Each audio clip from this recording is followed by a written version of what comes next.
Hey guys, John Fitson here. I got my shirts. Look at this, they're in. And the other thing, my STI, I got my new front sight, and I'm gonna be telling you about what we're gonna be doing, all this other stuff, so stay tuned, buddies.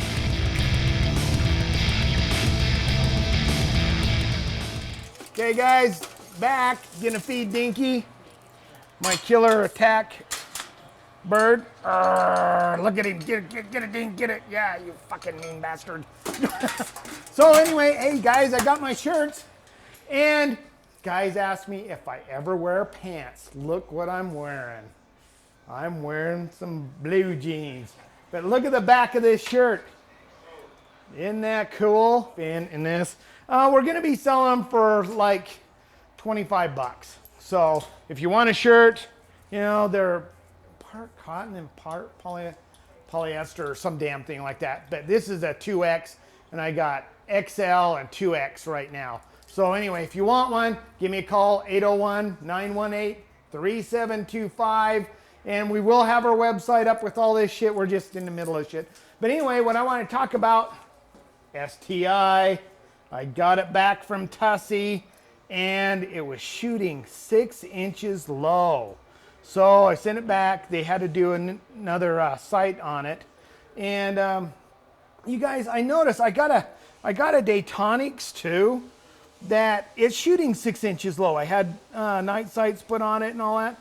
But it's funny. I've been finding out that a lot of 1911s, you put front sights on it. God, a lot of them will end up shooting low. There's a calibration. You can talk to Tussie, or don't ask me, I'm dyslexic, but there's a calibration or something like that you can do. But go to Tussie Guns, Tussie Custom Guns. He's the man. Or we can have you go to Dave, our gunsmith, which you guys know. Dave's really good. Dave did a bunch of work on this gun too. Does Tussie have a website? Huh? Does Tussie have a website? Yeah, it's Tussie Custom Guns. Just go to that, and I'll link it on the video. Yeah, so anyway, but yeah, so now I got to send in my Daytonics that I have to have that fixed. But we're going to be shooting this in the next video. You're going to see how it shoots. I mean, it's an eyeballer. And we're going to show you little tricks on how you can become a better shot. My dad used to show me, well, we used to do things with a revolver and even autos. What we would do is load each other's gun, you know, and you'd go up there and click, see how you flinch and all this other stuff. It was really, really cool. But we're going to kind of show some things on help you shooting, you know. But if you get that basics down first, my dad used to shoot pheasants out of the air with a 44 mag. Super Blackhawk, yeah, he's really, and the way he learned to shoot, him and his buddies would take guns and they'd trade them with each other, and they would put, on some of them, they would put a nickel up on a part of the barrel and actually, you know, see if they can pull the trigger, and this doesn't have a bullet in it, pull the trigger without knocking the nickel off. And it was really, really cool. And so I was doing shit like that when I was younger. And but God, his thing, they used to go out to the dump and shoot rats. And oh God, they said it was just fun as all hell. But my dad's a really good shot. So anyway, but yeah, you're gonna see on the next thing on this gun and some other things we're gonna be doing over at my buddy's underground shooting range. So anyway, and Randy's all excited. I am. So anyway, so new shirts, the STI, badass, 15 rounds. They only put 13 rounds in it. Why do I put 13 rounds? Because it's badass. No, 13 rounds because on the springs, I've heard there's some things on some of these springs and everything, but you know, Caspian, Damascus upper, ghost ring sights, you know, less than a 3-pound trigger on this thing, and a new sight. So I'm really excited. The reason you haven't seen me shoot this because it was shooting so low, but now it's supposed to be badass. And yes, it is loaded. And I did I muzzle you at all? I should have. Muzzle.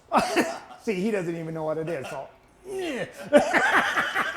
So anyway, keep your edges sharp, your powder dry, and remember, John Fitson's t-shirts, and I am wearing Levi's, but I'm not wearing any underwear, so see ya.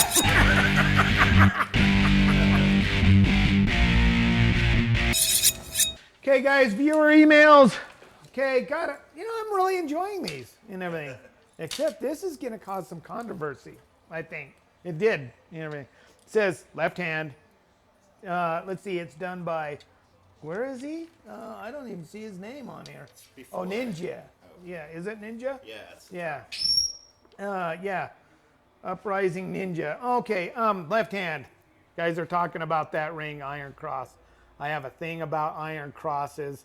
It's more of a biker thing. It's not Nazi. I mean, I'm not a Nazi, even though I'm German.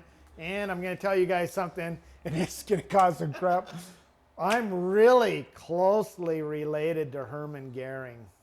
Yeah, so the head of the Luftwaffe. In fact, I can tell you a little story quick. It was funny. A guy that I worked with in Moab, my parents were redoing a hotel, and we were sitting there watching a World at War, and I love that thing. And I was, God, I think I was like 18 or 19 at the time. No, I was 21.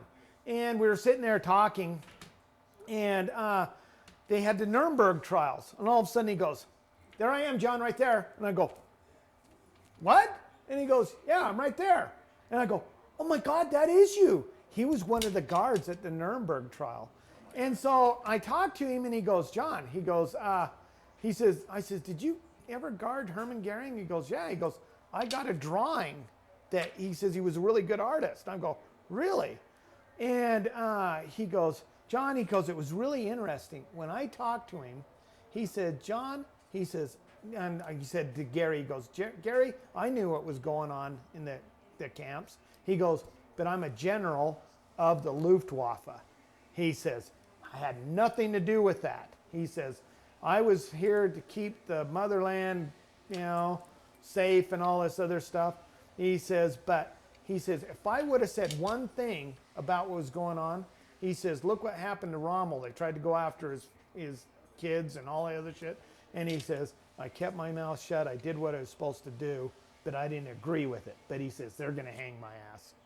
And Gary, and this is the exact words, says he was a really good man. Hermann Goering in World War I was one of their top aces in World War I. And so anyway, you can't pick who your relations are, but it was really interesting hearing that. But I'm not a Nazi, guys. I love World War II shit. I love World War I shit. The other one has Iron Cross on Iron Cross with and that helmet was around since World War I. It has a little skull on it. But I'm not a Nazi, guys. Come on. In fact, I even have Jew in me, so, But anyway, so that was that one, okay? So, not a Nazi. So, and I'm not taking offense. I'm not calling you, saying bad things about you or anything. Okay, Fitz and I telling you. Oh, okay, this is done by Electro. How do you say that? Electro Apprentice. Oh, Electro Apprentice. Yeah. Anyway, what does it say? it says, I have fools telling me that a dull knife is better, and all this other shit. God, and it's going to hurt more when you get cut. Well, yes, it will hurt more when you get cut. I mean, there's things. I made this one knife one time, and I just wanted mean. I put these big jagged edges, and they weren't sharp really. They just had this, God. Yeah, it just looked just meaner and shit. Like you broke glass and put all over it. The thing is, it would really hurt. But the problem is, on a dull knife, you go up onto leather, jacket, heavy clothing, it's not going to cut. And most people, even what you're wearing, Randy, you got two shirts on, if you have a long sleeve shirt underneath that one, it's actually harder to cut through. And if you have two, things. So it's better to have a sharp knife that's going to penetrate things, all this other stuff. A dull knife won't. Here's another thing. You know, the one little fight I got in with this Indian, I think I told you guys before, I was bouncing. This guy, this Indian, tried to come into the bar. I said, dude, we're not even open. He was drunker and shit, kicked my bartender's bike. And I went up there and I said, hey, buddy, come back over here. And he was coming over and he pulls out a buck knife. He goes, you want to dance? Yeah, fuck yeah, I'll dance. So I had a Microtech, click, halo, and I had this blade called the Hog. Click that out. Looks like a Klingon fighter. And we're down there jockeying for position. We even went out in the road. Cops came down, and I knew the guy's knife wasn't sharp. I knew it. They took his knife, and I looked at his knife, and I could grab it. I could do it. It was not sharp at all. And I almost killed this guy. It came so close. There was one move where he was coming close, and I thought, I'm going to take him across the neck. That's going to be done. It's going to be it. That's it. You know, and I could see myself doing it. I could feel my blade cutting. I almost did it, dude. I'm glad I didn't, you know.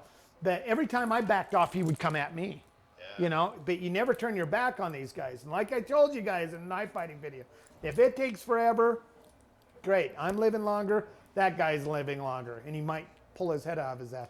But I felt that knife. I could actually grabbed his knife. And, you know, so most guys' knives are not sharp.